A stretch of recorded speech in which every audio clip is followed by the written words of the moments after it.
Many novelists have catchphrases about the art of fiction that come to mind in moments of despondency. These are now offered by schools of creative writing, but there weren't any of those around when I started out, so I had to find my own. And I've been looking back over some of my mantras. Familiar to most of us is E.M. Forster's dispiriting cry from his 1927 Clark Lectures, "Yes, oh dear, yes, the novel tells a story." A timely reminder, not always heeded or easy to heed. More of that in a while. This Forster quote is chronologically preceded by one from Daniel Defoe, the father of the novel, who disingenuously declared that he never invented anything, but faithfully reported the facts as observed. He was particularly insistent that his best-selling Robinson Crusoe was written not by the prolific journalist Daniel Defoe, but by Robinson Crusoe himself. This volume, as readable now as ever, is a thoroughly imagined account of shipwreck and survival, its longers being for the most part theological. When he brought out 2 sequels to profit from his success, the first called Further Adventures of Robinson Crusoe, and the second called Serious Reflections of Robinson Crusoe, which has far too much theology, he was more emphatic than ever in his denial of his own authorship. Critics argue that this is because he had a Puritan distrust of fiction, but also comment that this oddly resulted in his making his fiction as much like fact as possible. In other words, by lying as well and as convincingly as he could, a double slipperiness. And it's true that the Crusoe narrative holds up very well, apart from a few anomalies such as tigers on the West African coast and the riddle of the solitary footprint on the desert island, so well observed by John Sutherland. Was it perhaps, Sutherland speculates, some monstrous hopping cannibal? We believe in Crusoe's adventures, in his hunting expeditions, his plantations, his cabin, his parrot, his umbrella. His supply of powder and rum seemed to last him surprisingly well for 20 years, but I'm not up to try and work out how plausible that could be. But in his second sequel, Serious Reflections, Defoe insists that his story is not all a romance, but that I, Robinson Crusoe, being at this time in perfect and sound mind and memory, do hereby declare that the story, although allegorical, is also historical. The although allegorical gives him a slippery bit of leeway, but nevertheless he goes on to insist at some length that everything he says is literally true. And in a section entitled Talking Falsely, he makes this accusation. This supplying a story by invention is certainly a most scandalous crime, and yet very little regarded in that part. It is a sort of lying that makes a great hole in the heart, in which degrees a habit of lying enters in.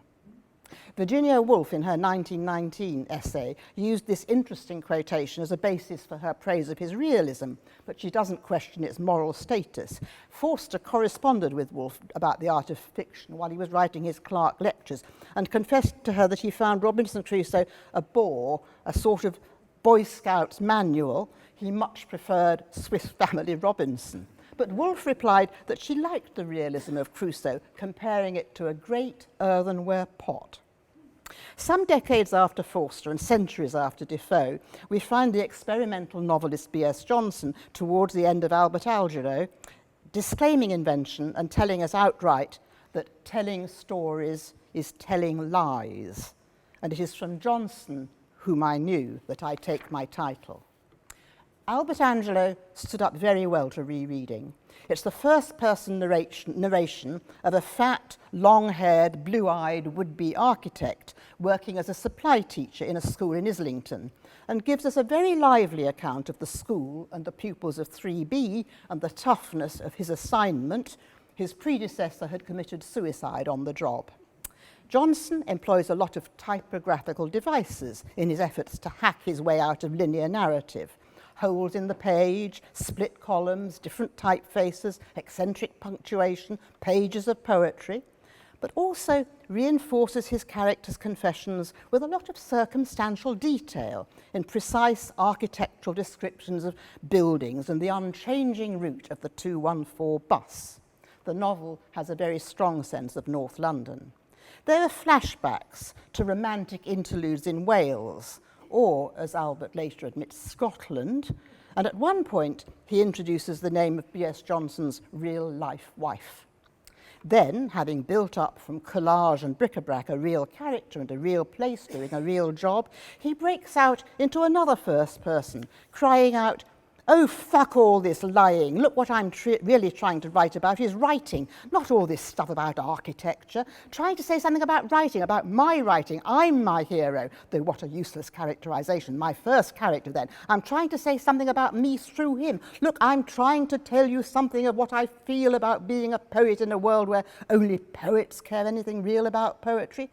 Through the objective correlative of an architect who has to earn his living as a teacher, this device you cannot have failed to see creaking, ill-fitting in many places, for architects, Moncke, can earn livings very nearly connected with their art, and no poet has ever lived by his poetry, and architecture has a functional aspect quite lacking in poetry, and simply, architecture is not poetry.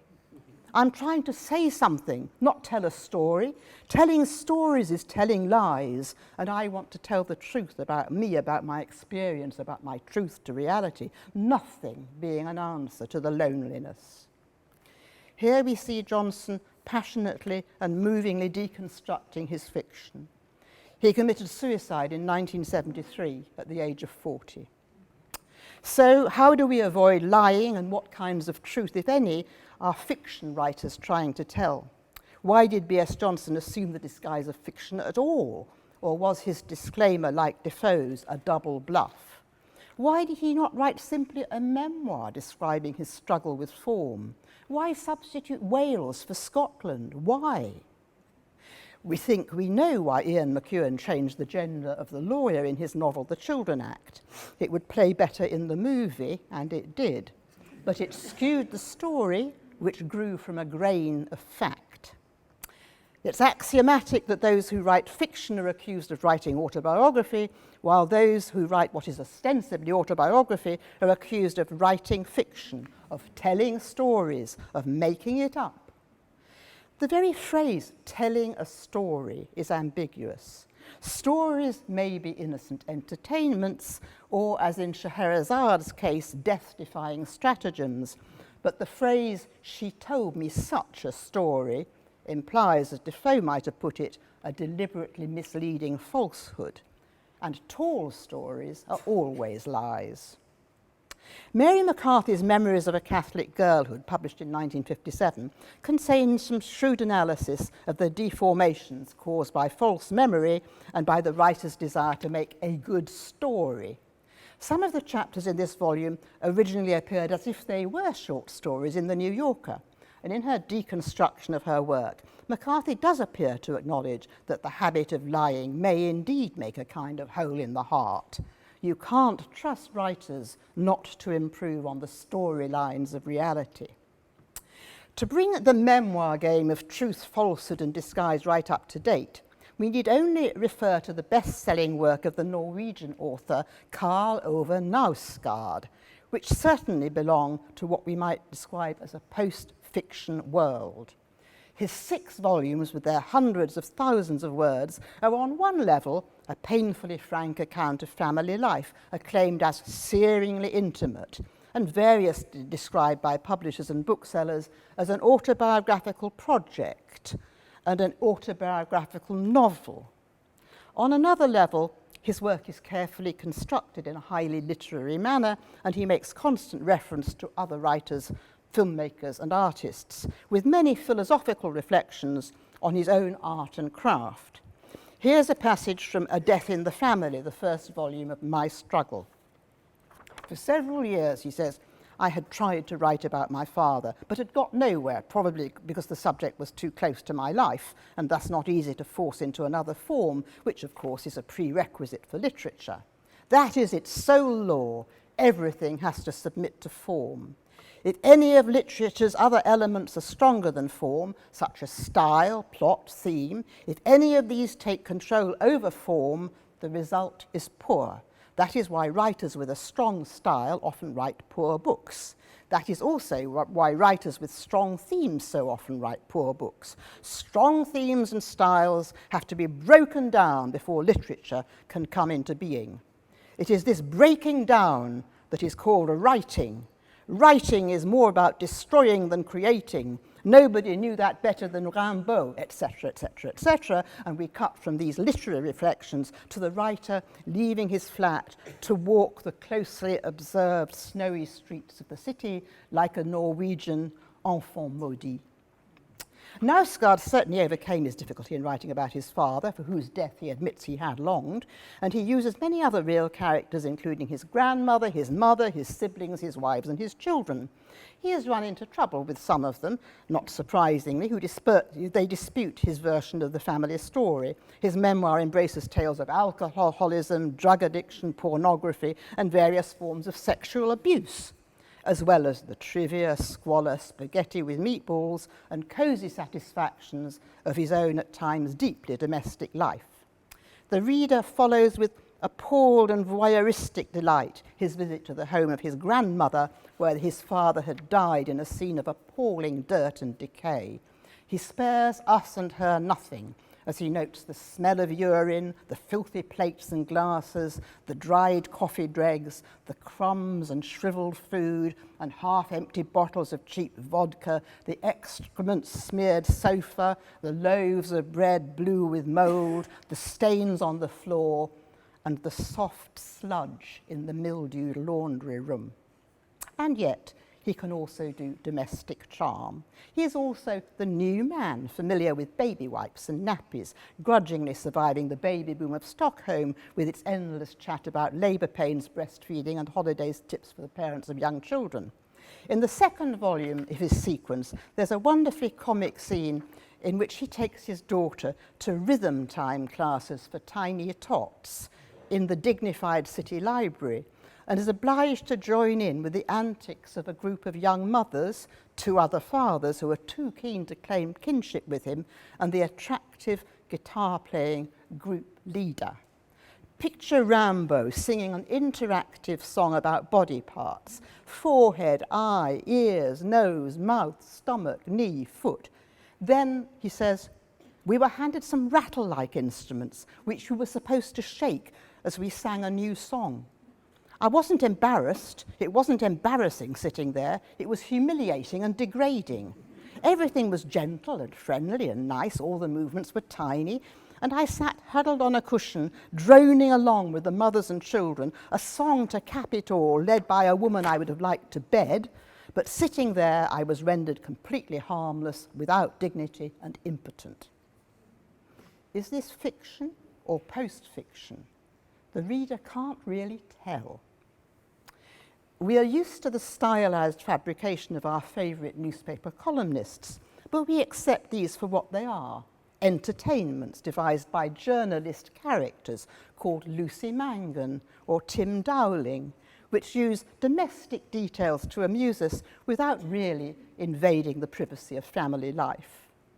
Knausgaard's project is darker and more ambitious, and he would like to convince us that he is not telling lies, and that even if he supplies invention, he is telling a deeper truth.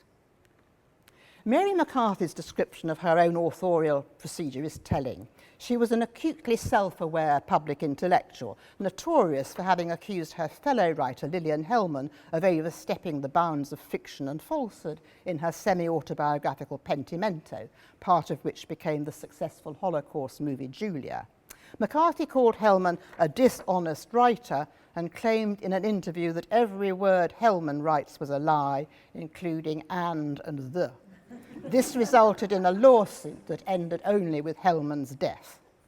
Pentimento, 1973, is a group of 7 essays, and in the portrait called Julia, we know we're in shifting territory when Hellman tells us, "I have changed most of the names."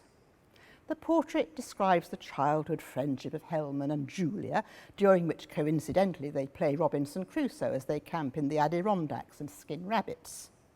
In the late 1930s, Hellman, by now a successful playwright, was invited to a theatre festival in Moscow and says she found herself running the risk of smuggling money on Julia's behalf for the Age of Jewish Dissidents.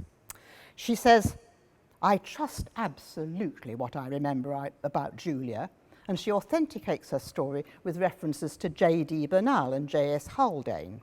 She casts herself in a heroic light, although she pretends not to.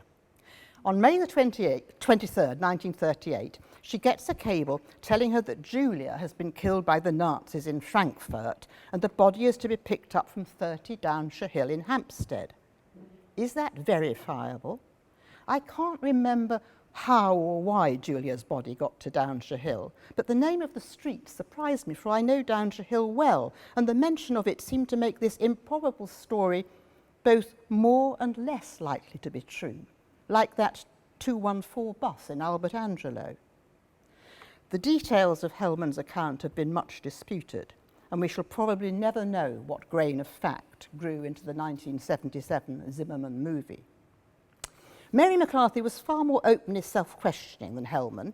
In Memories of a Catholic Girlhood, she tries to establish the nature of the truth she is trying to tell. She writes, "These memories of mine have been collected slowly over a period of years. Some readers, finding them in a magazine, have taken them for stories.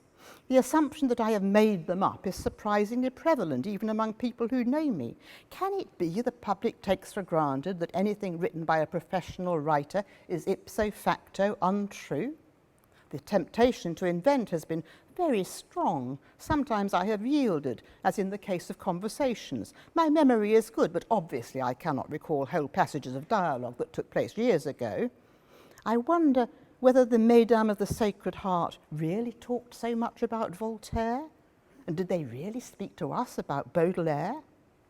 She admits that some of her key episodes have been highly fictionalized. So what exactly is the nature of her memoir, of her memories? Her admission of inventing whole passages of dialogue is telling. Many biographers and autobiographers invent dialogue, but this practice is frowned upon by purists in the profession. We could refer here to McCarthy's contemporary Natalia Ginzburg, whose best-known work is Family Lexicon. In her foreword, Ginzburg claims that she hasn't invented a thing. The names are real, and she says she has written only what she remembers. Nevertheless, she says, "I think one should read it as though it were a novel. And it is usually published as an autobiographical novel, not as a memoir. What are we to make of this? Why should we read it as though it were a novel? Is Ginzburg trying to absolve herself from errors of fact? Needlessly, as she is avowedly writing for most of the narrative as though from a young person's perspective, with limited knowledge of the historic events that overwhelm the historical figures of her story. Her husband, Leonie Ginzburg, tortured and murdered by the Nazis in Rome in 1944, her friend, the poet Cesare Pavese, who committed suicide in 1950, the anti-fascist Olivetti and Foer families, her brother, Mario Levi, who swam across the lake from the Italian frontier to Switzerland when caught with compromising papers. Plenty of stories there, true stories. And yet she asks us to read it as though it were a novel, a reverse of Defoe's position, who asked us to take fiction as fact. This blurring of the boundaries between fact and fiction has become increasingly fashionable in our post-fiction world, in the hybrid world of auto-fiction and biopic and docudrama, as we saw in Knausgaard. It's also startlingly manifested in the works of another enfant terrible, the French writer and filmmaker Emmanuel Carrère, who is 10 years older than Knausgaard. His novels, documentaries, travelogues, memoirs make compelling reading.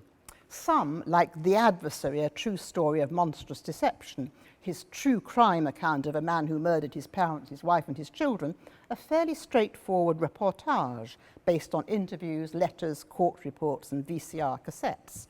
Carrère's subject committed the murders after his fake life as a humanitarian doctor caught up with him.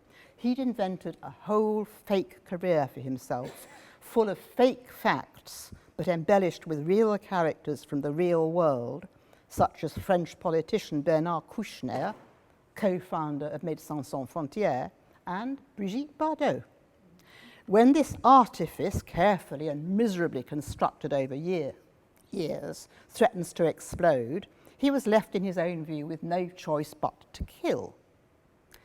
This book is written in a recognisable genre of true crime, but other works by Carrère take us to the wilder shores of metafiction. I got no further than the first pornographic page of the ominously entitled My Life as a Russian Novel, but I raced through the historical, religious and metaphysical speculations of the kingdom, which is in part a life of St. Paul and a deconstruction of the lives of the apostles, far more bizarre than Combe to Bean's The Testament of Mary. And I was gripped by Limonov, 2011, a tale of contemporary Russian politics that almost defies description.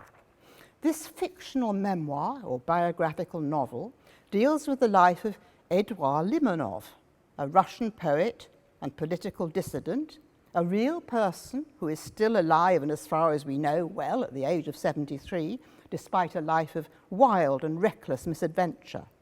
As Julian Barnes remarked in his Guardian review, this is a most peculiar book. It is published here as fiction, as it was in France, but even allowing for the capaciousness of that form, it isn't remotely a novel. Rather, it is a biography whose author only interviews its subject, and then very unsatisfactorily when he has already written a full draft.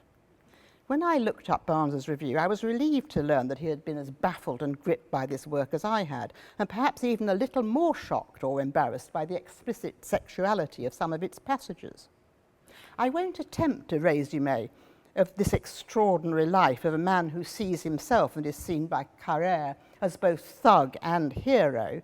I'll content myself with one quote about the writer's mother, Carrère's mother, Hélène Carrère d'Encausse, a real, live political historian and member of the Académie Française, who now, aged 89.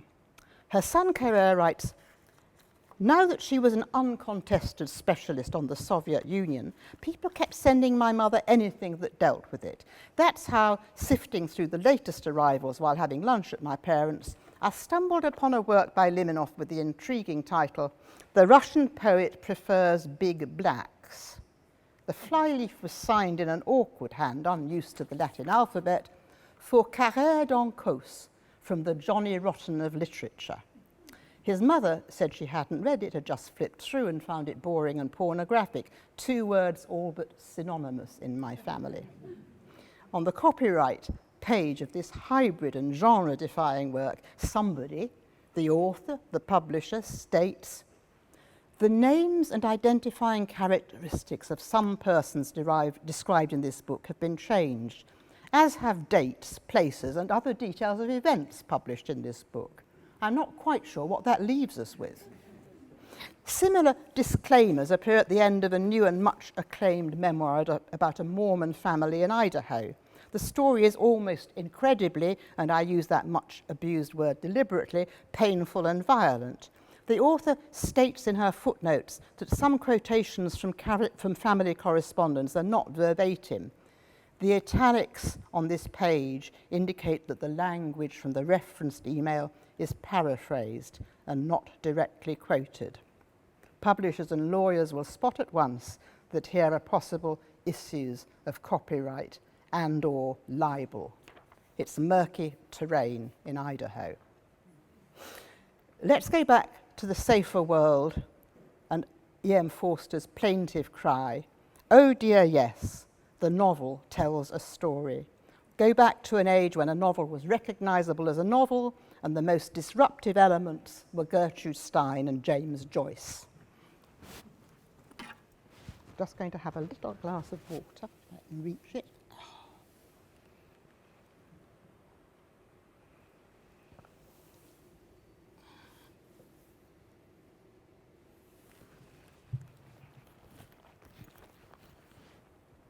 In his chatty, whimsical way, Forster tells us what 3 types of common reader think of stories.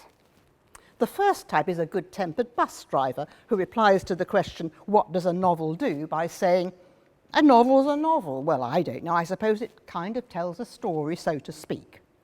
The second, aggressive on a golf course, says, what does a novel do? Well, I'll tell a story, of course, and I have no use for it if it didn't. I like a story. Very bad taste on my part, no doubt, but I like a story. Give me a good story, and I like a story to be a story, and my wife's the same. This is the familiar kind of reader who nowadays takes pleasure in telling women writers, I don't read your books, but my wife does. And the third man with whom Forster identifies is the one who says, in a drooping, regretful voice, yes, oh dear, yes, the novel tells a story. And the story, continues Forster, is not to be admired. It runs like a backbone, or I may say a tapeworm, for its beginning and end are arbitrary. When we isolate the story from the nobler aspects through which it moves, wriggling and indeterminable, the naked worm of time, it presents an appearance that is both unlovely and dull. Yes, Forster says, we need stories. We need the need to know what happens next. It's a low form of curiosity, but essential.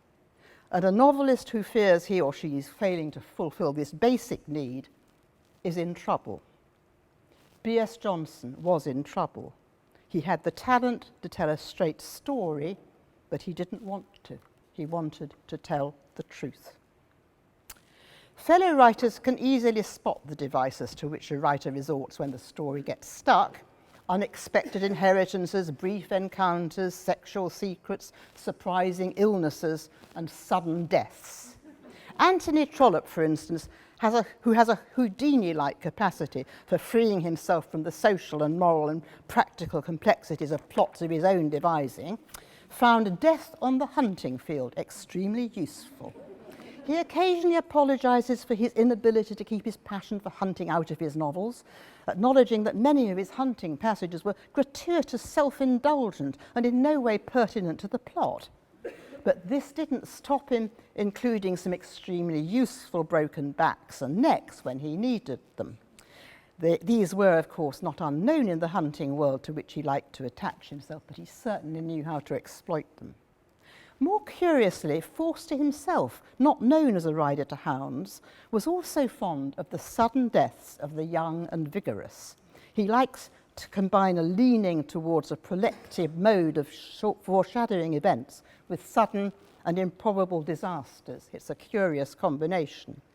You may recall the notorious opening of chapter 5 of The Longest Journey, when the reader is told, Gerald died that afternoon. He was broken up in the football match.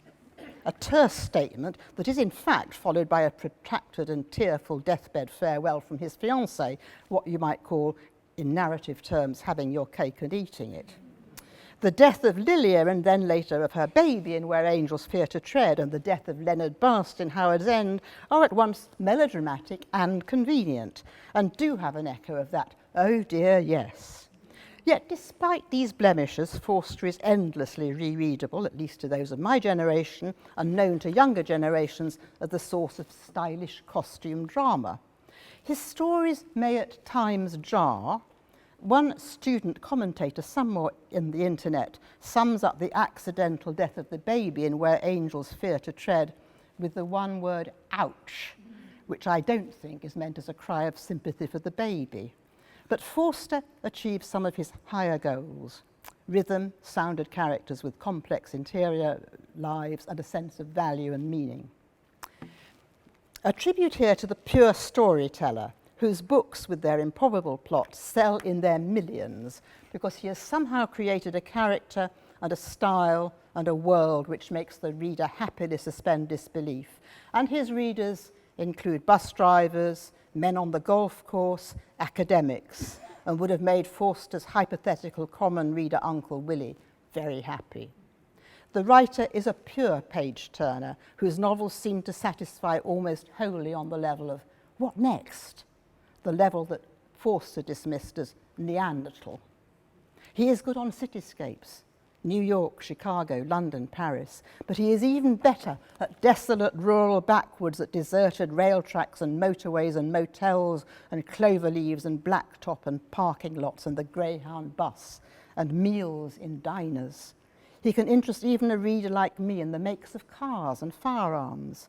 His plots are of a brutally complex simplicity, and unlike Trollope's and Forster's, they arouse no indignation because they do not aim at realism. His stories are not lies because they do not aim to deceive, and here is a random passage from him. The bus ride was magnificent in its way, not a radical distance, no more than a small portion of the giant continent, no more than an inch on a one-page map, but it took 6 hours. The view out of the window changed so slowly it seemed never to change at all. But even so, the landscape at the end of the journey was very different from at the beginning. Memphis was a slick city, laced with wet streets, boxed in by low buildings painted in mutal pastel colours, heaving and bustling with furtive, unexplained activity. I got out at the depot and stood for a moment in the bright afternoon and listened to the hum and throb of people at work and play. Then I kept the sun on my right shoulder and I walked south and east. First priority was the mouth of a wide road leading out of town, and second priority was something to eat. This, as I hope some of you will recognise, is Lee Child's Jack Reacher on his way to yet another meal of eggs and bacon. Reacher eats a lot of eggs and drinks a lot of coffee. I was wondering whether I dare mention Lee Child in Oxford. A few weeks ago, over dinner with some academics at UEA, I floated his name to see if anyone had ever heard of him. They responded with rapture. Lee Child! He was their hero. He had donated his archives to UEA, where they were held as treasures along with Doris Lessing's. His texts were invaluable.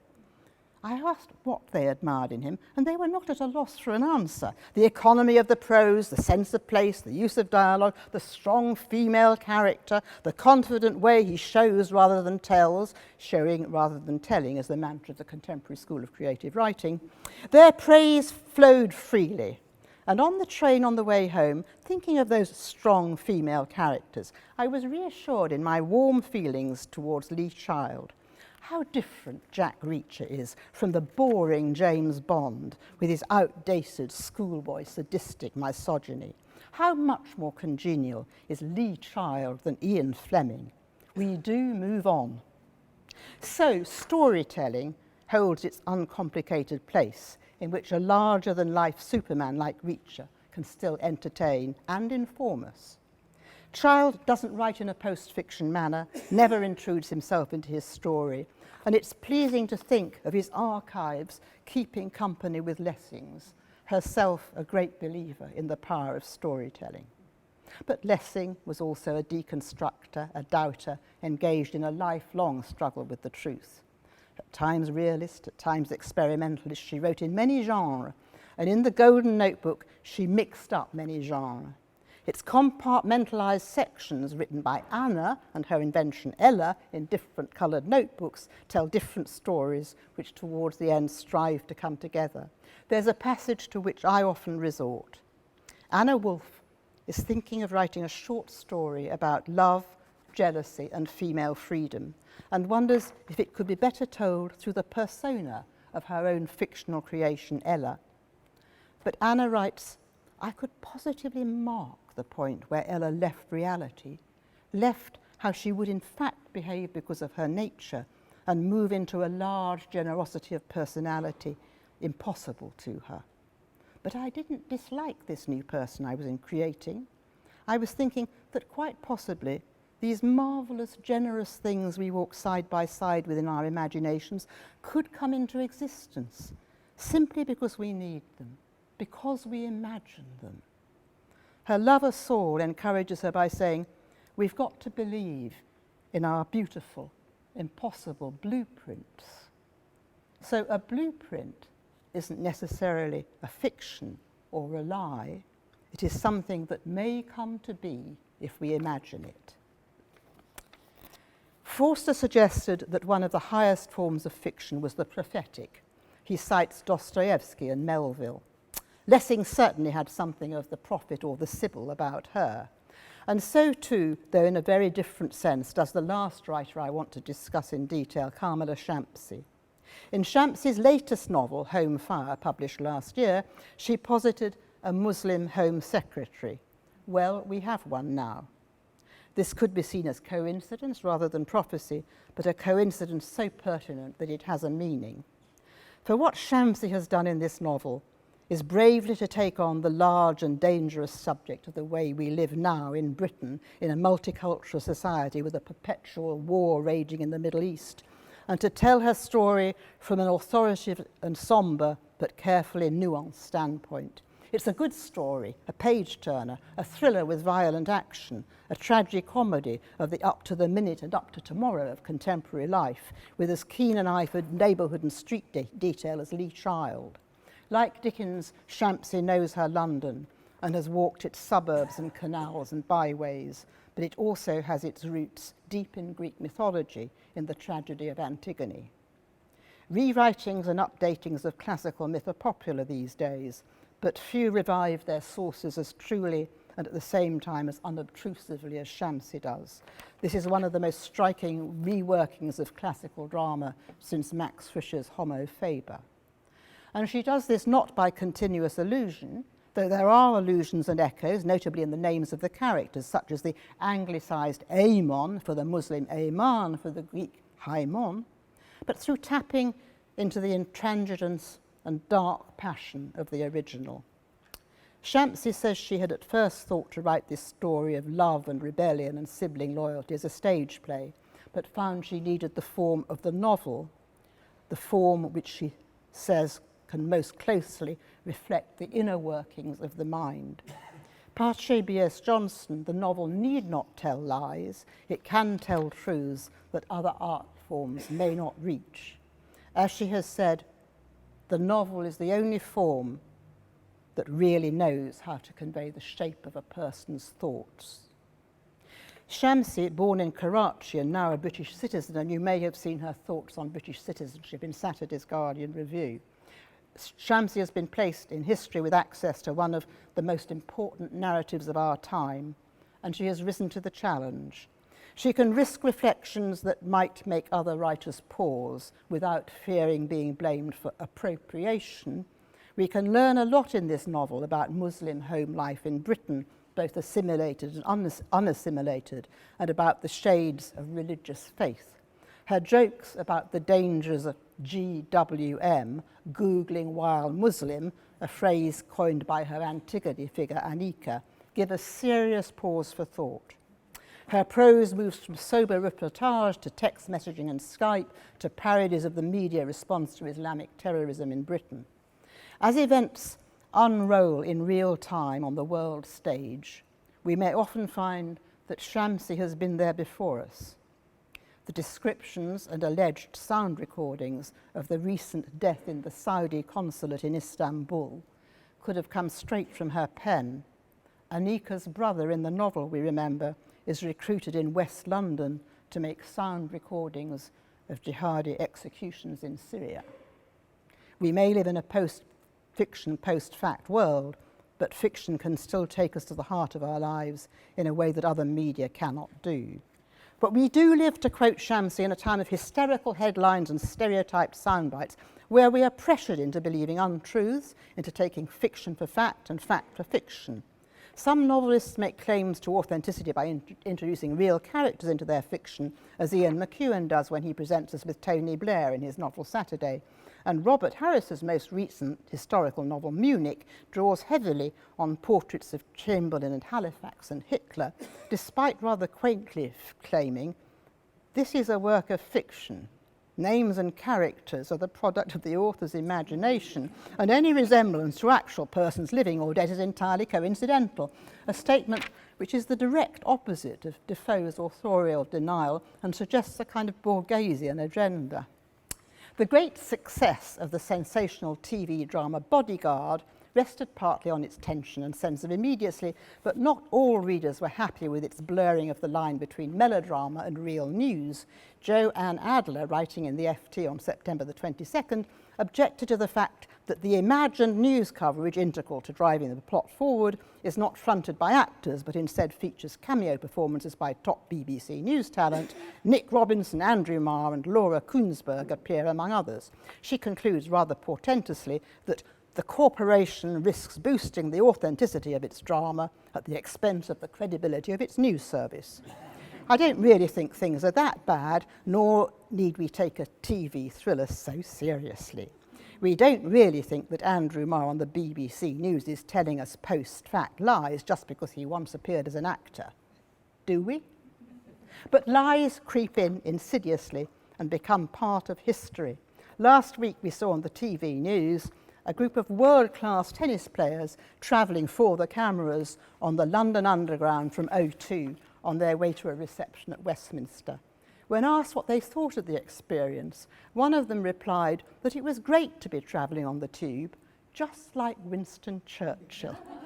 A film called The Darkest Hour has rewritten history forever.